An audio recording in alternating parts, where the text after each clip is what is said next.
We're going to go through a technical presentation of the ViPNet solution. We've already discussed in previous meetings the various benefits, but very quickly to reiterate, what we have here is a predominantly software solution, although there are hardware components where they are needed, which can overlay an existing network, making installation fast and relatively painless, very easy to do. I say relatively because with any implementation there is always a level of pain for somebody, but normally in this case not for the users. It is a military grade end-to-end encryption system that uses symmetric keys, and it is proof against man-in-the-middle attack. The important thing about the symmetric keys is that what it means is that either end of a secured network already has the partner key, i.e. the symmetric key, and does not have to undergo multiple handshakes in order to transfer new keys between themselves in order to make a connection. And what's more, because we're not passing keys during the normal communication, it means that there are no keys for people to hack. So what we have here and what we will go through today is a simple but standard implementation that we would use for a proof of concept type of application. There are two ways that we typically install the ViPNet security solution. The first one, which is shown here, is where all of the components, and can you see my mouse on the screen? Just checking everybody can see. Yes, I can see your mouse. Brilliant. Okay. So what we have within a installation where the whole of the solution is installed in the client's networks, we have got the coordinators, which we will look at. We have got the network manager, which is the administrator, the policy manager, a client, and what we will also show is the state watcher, which gives you a very good indication as an administrator of what's going on within your ViPNet network. You also have here external clients. So what we represent here is two local area networks, so for example 2 offices, one of which houses the main administration, and one of which is basically connected to a file server as a second office. Now this may of course also be connected to multiple clients within that LAN, as well as multiple clients in this LAN. But this is a very simple, straightforward in-client installation. The second method that we employ as standard is where all of this is installed in the secure cloud that we run within a client's secure area in that cloud, and we do all of the administration for them. So if, for example, they are an organization that does not have a large admin team, we can do the administration as a service, and all of the clients are outside of the cloud and they connect directly in to the secure area in the cloud for that particular customer. Either way works, but I think within your organization we are possibly talking about this as being the most common implementation, where we have it within your organization. So we are going to talk about, as I say, the administrator, policy manager, and so on and so forth. So if you can keep in mind that we have got here 2 local area networks, 2 coordinators, 1 in each network, 2 file servers, 1 in each network, 2 administration machines, and an external client. What that actually looks like with regard to a network is, if I open this up, you can see here we have got the local area network 1, local area network 2, and the machines that we've had a look at, yes? Can everybody see that? Yep. Great, excellent. Just checking in because I'm not sure whether my network connection is going to hold up. So the first thing we're going to do is have a look at the administrator.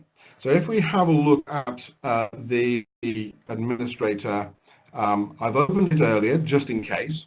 So this is oops, lost it there, my apologies.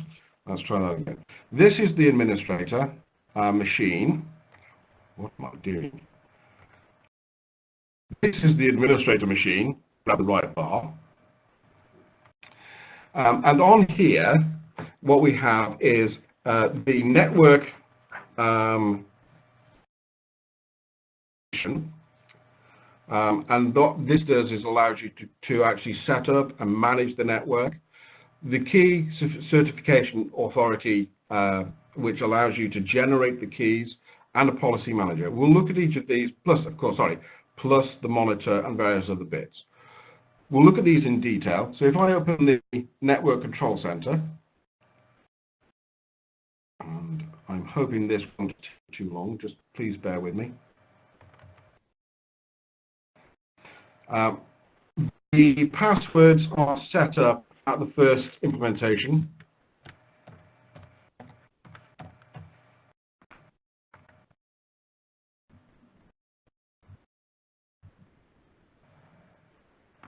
So within the Network Control and Administration Center, what you have is the setup of the actual network.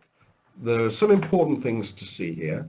The first one is the network number. Now, every ViPNet network has a unique number.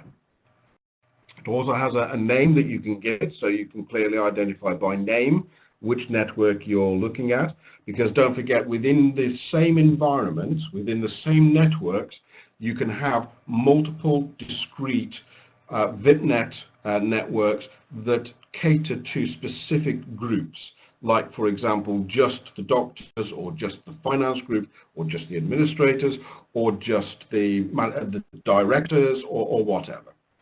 It also gives you indication of when the license will expire. And the other things you have down here is, if you remember, within this network we had 2 coordinators, a number of clients, a number of different users, and we also have a number of roles that we can have, these being business mail, clients, safe disk, which we will look at later, state watcher, coordinator, and so on. In order to set it up, you need to set up the coordinators. So if you were going to add a new coordinator, you would add the information about the coordinator in here. And if you were going to set up new clients, you'd set up the clients in here. The same goes with users, user groups, if you wanted to set up groups, roles, and so on.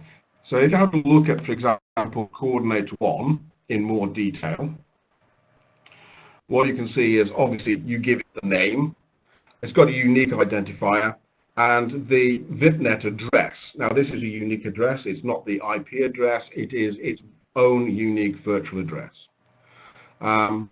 You can set up the firewall, you can set up tunneling, DNS, and so on and so forth, as you want for that coordinator in that area.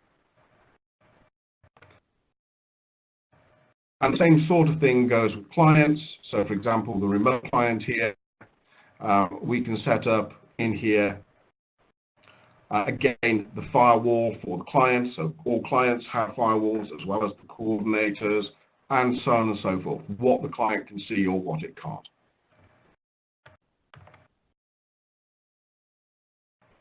Okay.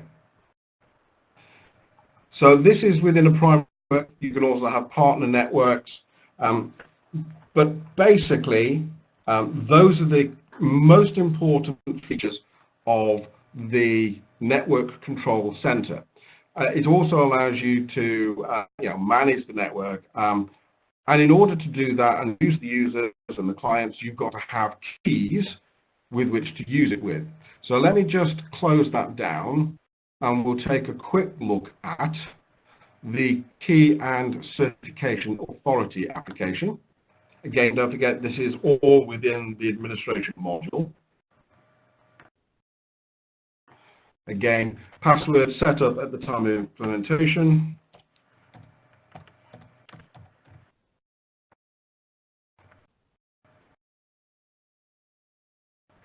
I like this bit. Random number generator. Basically, you move the mouse across the screen and it generates a random number. Now, you'll probably see that I'm not very inventive when it comes to moving the mouse, but I have assured that even this sort of thing will generate a truly random number.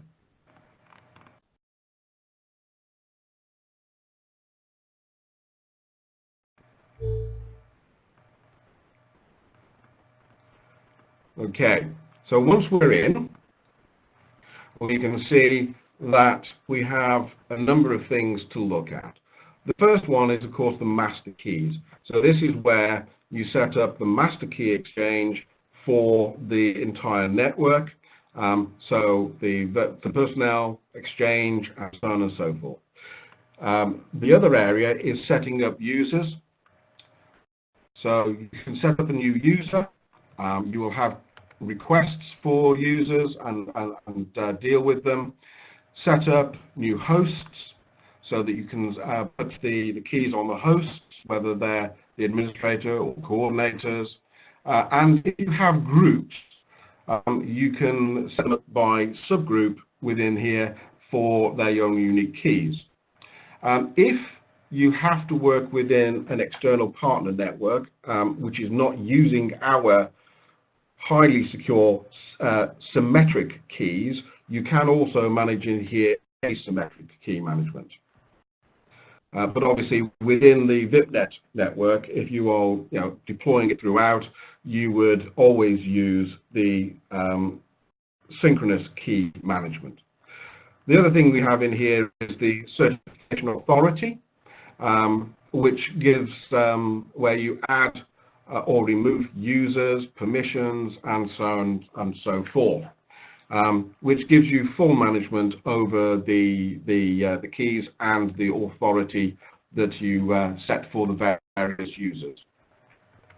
So, for example, under My Network users, you've got State Watchers, Administrator, Remote Clients, and so on. Tells you what the validity of the license is and when it was issued, whether it's valid or not. You can go through and approve requests for new users, for new certificates. So you have a proper authentication procedure in here. So let's just close that one down. Good. So the next thing we'll have a look at is Policy Manager. Is everybody following this okay? Yep. Brilliant. Following it. Brilliant. Just Thank fine. you. Just checking in. And by the way, if you have any questions, please ask, and I'll do my very best to answer them. If my network does fall over for whatever reason, we have got people sat there in the background waiting to pick this up in case.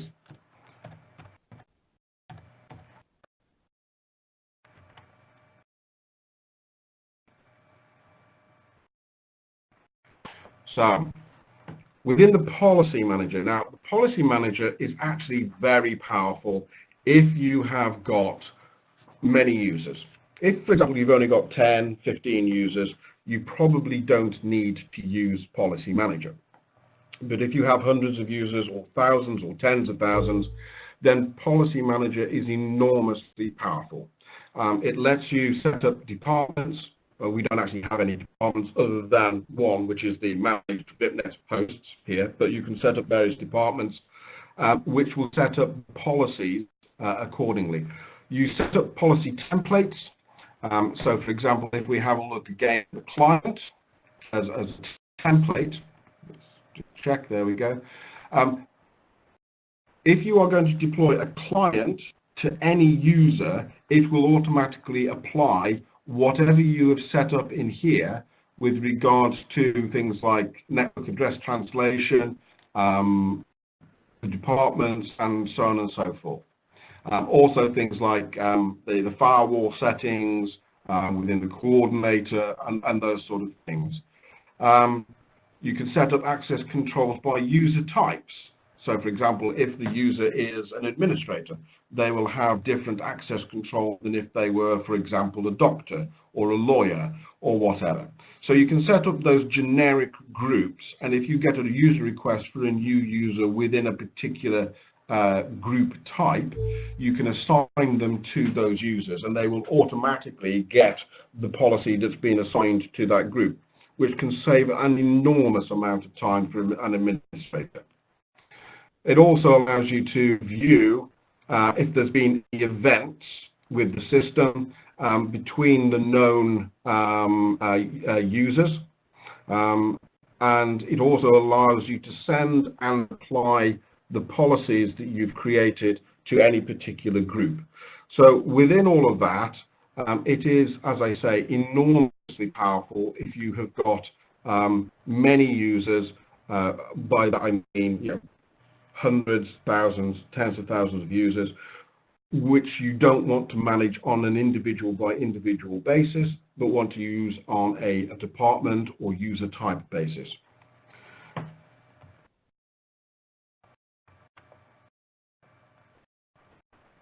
And then, what I think is really an interesting little tool, every single client has the client monitor.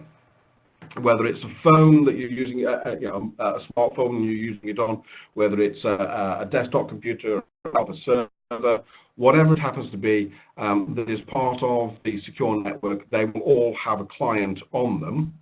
And what this does, and most people don't look at this, most users don't look at this, but it is actually quite an interesting and powerful tool, because what it shows you is, once you open it, immediately it shows you what you're allowed to see and whether or not that particular asset is alive or not. So let's say, for example, coordinator 2 was grayed out rather than this lovely purple color, we would know that that coordinator was not reachable for some reason, and we'd be able to either ask the admin to find out why, or if we have those privileges, find out for ourselves. In here, it also shows you what your network filters are, and so on and so forth. But more than that, if you have a look up here, we've got a few laid out areas, but if you go to applications, you have got under here the business mail, the chat, the file exchange. Now let's start with chat, which is the equivalent of instant messaging. But the difference between this and standard instant messaging is that it will only allow you to chat with people who are within your trusted network, and it encrypts the conversation at point and decrypts it at endpoint. So when you're doing the chat, it cannot be intercepted between the 2 points, and it can't be, you can't chat with an external, non-trusted individual on this particular application. So you know that anything that you use on this is to your trusted network, and it is encrypted throughout. And that actually I use quite a bit. I think it's very easy to use, very simple, very powerful, and I know that it's going in a fully encrypted manner, safe manner, to the person that I actually want to see it, and nobody else. The other thing that we saw, the other two things that we saw there was the business mail. So let's just have a quick look at that. So you either launch business mail from here, or down in the main screen, there's also a business mail application icon. I just run it straight from the client, and this is just, as you would see, as you would expect, a normal email type of application. But again, the important thing about this is that it only sends and receives from and to individuals, clients that are within your trusted network. And what's more, it encrypts the emails at point of delivery, at point of send, and decrypts at point of delivery, and they cannot be intercepted and decrypted in between. So again, very secure, military-grade encryption, point-to-point email service. So it has all the features you would normally expect within an email client, but it is completely secure and only allows you to send the emails in this one from you to somebody else that is in your secure network.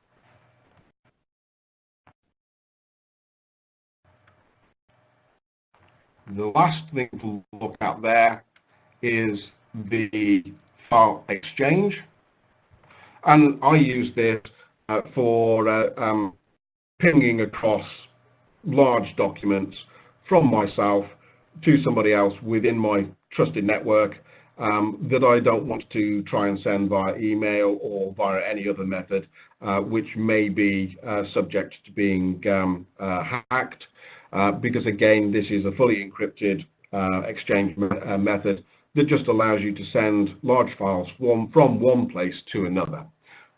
It sounds simple, but it is very powerful. It is simple, but it's very powerful.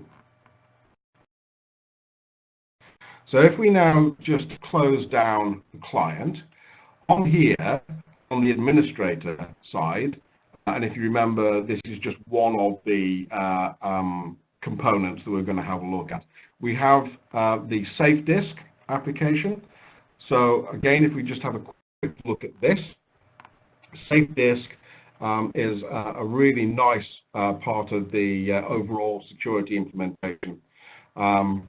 What it does, let me just open it up and you'll be able to see. Just bear with me.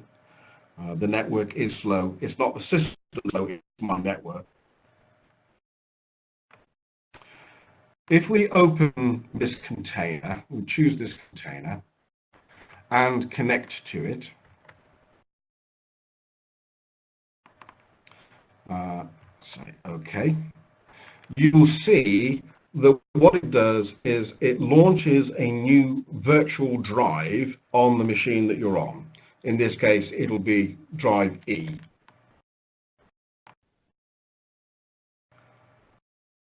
And anything that is held in that drive is again fully encrypted. It's encrypted on the hard drive. It creates on the hard drive a encrypted, password-protected virtual storage, virtual drive. And anything you have in there, it will decrypt on the fly as you need it. So, for example, you just double-click on that. That is encrypted. It's decrypted on the fly. The important thing is when you go back and you disconnect from that container, that drive, that secure partition completely disappears from the machine. So even if somebody gets hold of your machine and manages to hack their way in, if you have the Safe Disk running and you save your classified information in Safe Disk, even if they get access to your machine, unless they have the password and know about the fact that you've got Safe Disk, and personally I don't have a Safe Disk called Safe Disk, I call it something else. When you exit it, it effectively means that that disk, that data, cannot even be found on the hard drive. It effectively doesn't exist so far as the hard drive information is concerned, and so it just cannot be found or used or hacked. So even if you lose your device, your secure information is protected fully. I've kind of got ahead of myself here, but hopefully you can see the power of what you've seen just on the administrator. Now, what we're going to have a look at next is if we just very briefly go back to nope. Just brief, that's because I'm looking at the wrong thing. Just bear with me 1 second.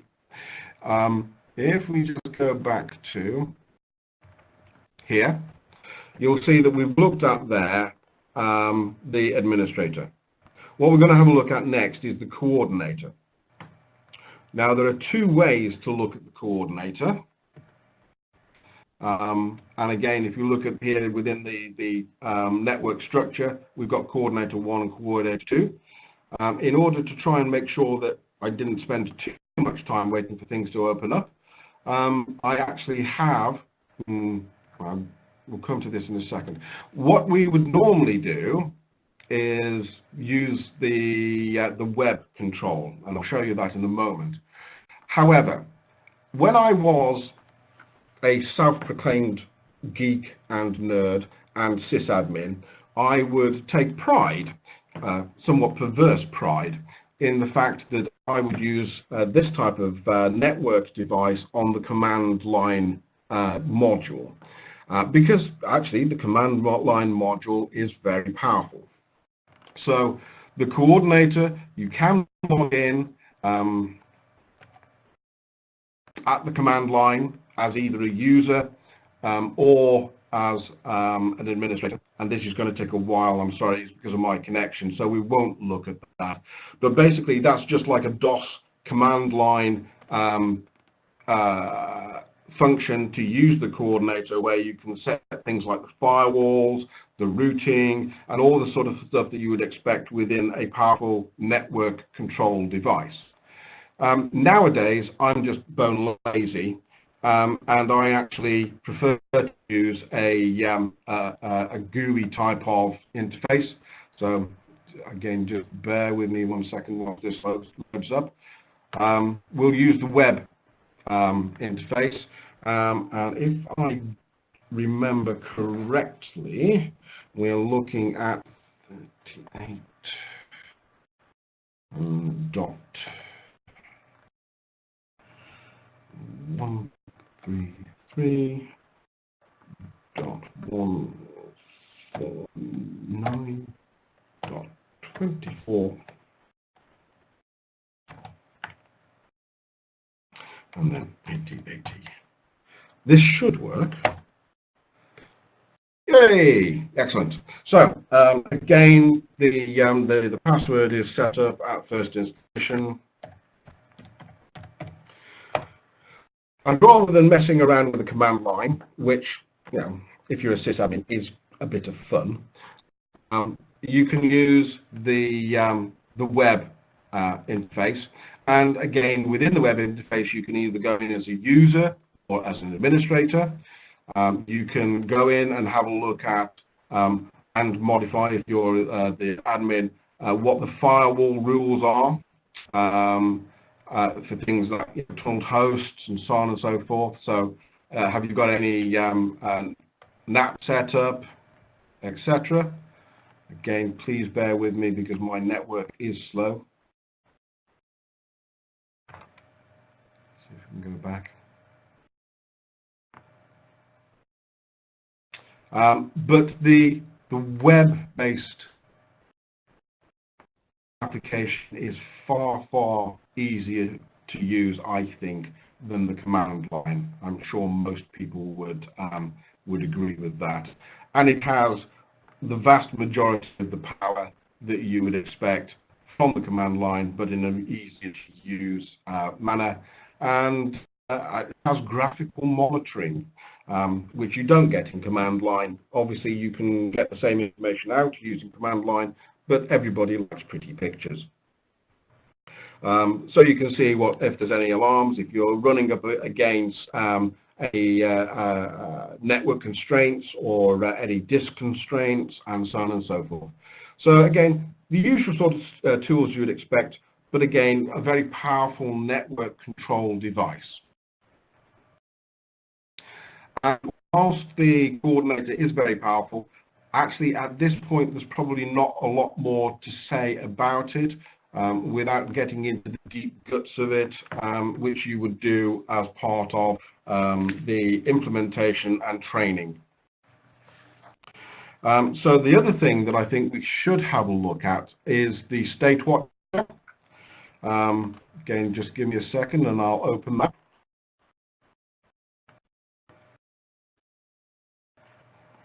It might be. I need to close that. So, if we have a look at the state watcher. No, that's the coordinator. My apologies. And the other state watcher.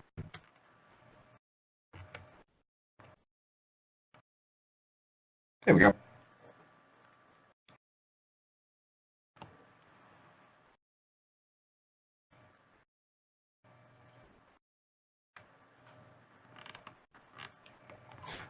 That's why. Let me close the coordinator.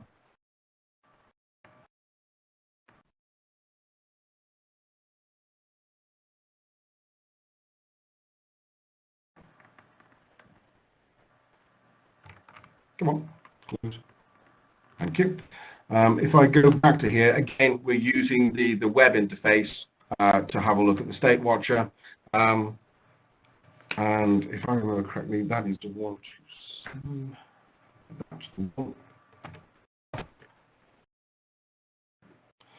Again, just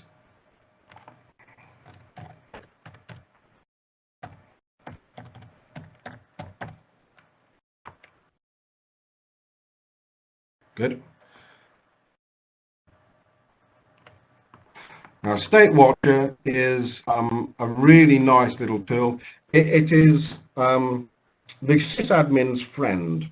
What you see here is the dashboard, which basically gives you a heads-up view of what's going on. But of course, you can drill down into far more information. So let's say, for example, that we want to go to manage and have a look at maps. Just bear with me. So we've got the various devices. The nice thing about this one is that it will show you graphically on a map where your devices are, where they're resident. Now you'll see that most, in fact, all of the devices that we have been talking about are in New York. Which is unsurprising because it's where our head office is in the UK, in the US.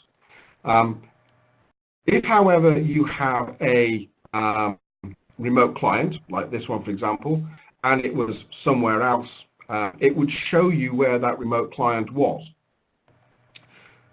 The other important thing is that it shows you, or can show you, if there's any problems with accessing the various devices.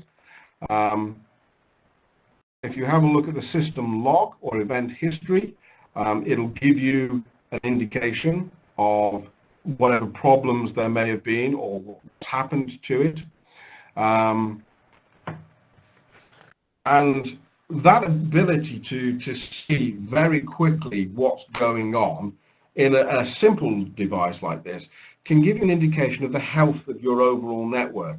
So if, for example, you see that a device is offline regularly for a period of time, it may be that there is a problem with contention on the network, or that there is a fault on one of the routers or anything like that, and perhaps it needs preventative maintenance.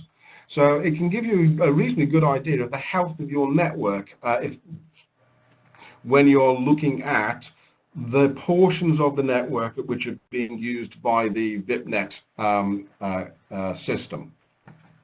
The other thing, of course, is that if you go to Manage Options, you can set how you want to be informed about any events. And in this case, we've got visual settings with red lines, yellow lines, and so on and so forth to show us if there's been any events and whatnot. You can do it by email, or if you want to set it so that it will only send that information to people who are trusted within your trusted network. You can do it via the business mail, which means that you can have really sensitive information about the health of your network going to your sysadmin that cannot be interrupted and hacked by an external agency who may be trying to get sensitive information about the topology of your network. Is that understood? Yes, we're still here. Great, fantastic.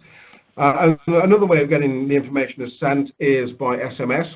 Now, as it happens, I've had that happen to me on one of the servers I was running. I got an SMS at about 5 o'clock in the morning when I got up to tell me the server had gone down.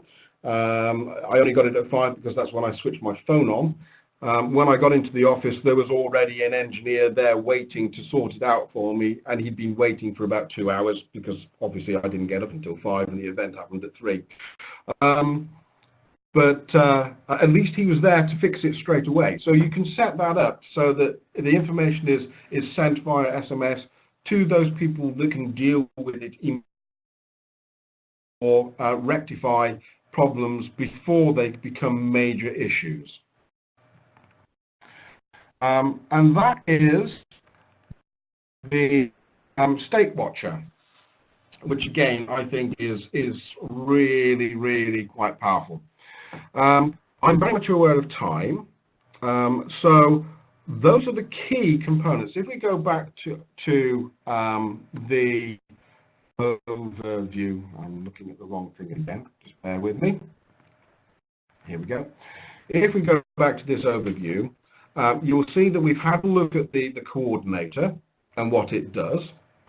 We've had a look at the administrator and all the various things it does, including things like the safe disk, but also the network control center, the key authentication, and the policy manager, and so on. We've had a look at the State Watcher, and we've had a look at the client, which sits on all of the devices.